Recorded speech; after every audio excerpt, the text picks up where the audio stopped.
Samantalitang investigasyon sa flood control scandal nagpapatuloy pa rin. Yung pagkakasangkot naman ni dating House Speaker Martin Romualdez sa naturang anomalya, hindi pa raw makumpirma sa ngayon ng National Bureau of Investigation. Kaugnay niyan may detalye pa si Bombo Bea Piniza.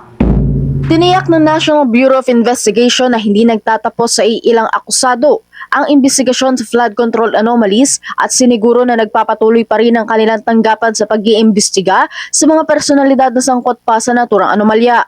Sa naging pagtatanong ng Bombo Radio Philippines kay National Bureau of Investigation spokesperson Attorney Palmer Malyari kung mayroon na bang mga kaso na may uugnay kay dating House Speaker Martin Romualdez, sinabi nito na may iilan pa rin mga personalidad na hindi pa nakakasuhan ng Department of Justice hinggil sa mga naturang pagkakasangkot.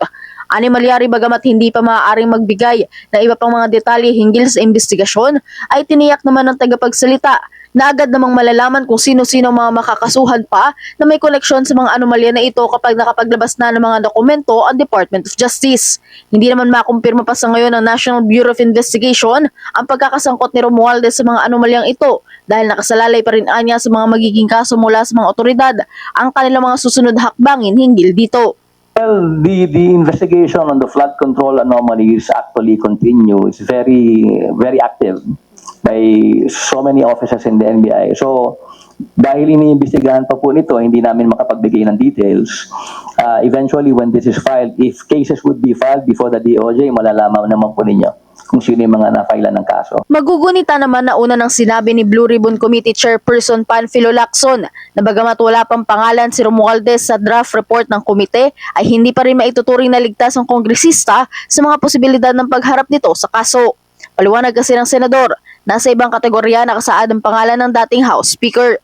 Sa kabilang banda naman, ang mga nakasaad naman anya sa draft report ay hindi pa pinal at posible pang dumaan sa validation at verifikasyon. Samantala, itinutulak naman sa ngayon ang pagkakasa ng malaliman pang investigasyon hinggil sa pagkakasangkot ni Romualdez sa mga ghost flood control projects upang malaman ang tunay na naging papel nito sa mga naturang anomalya. Dito sa Pasay City, ito si Bombo Bea Piniza, and this is Bombo Radio Philippines, the #1 and most trusted source of news and information.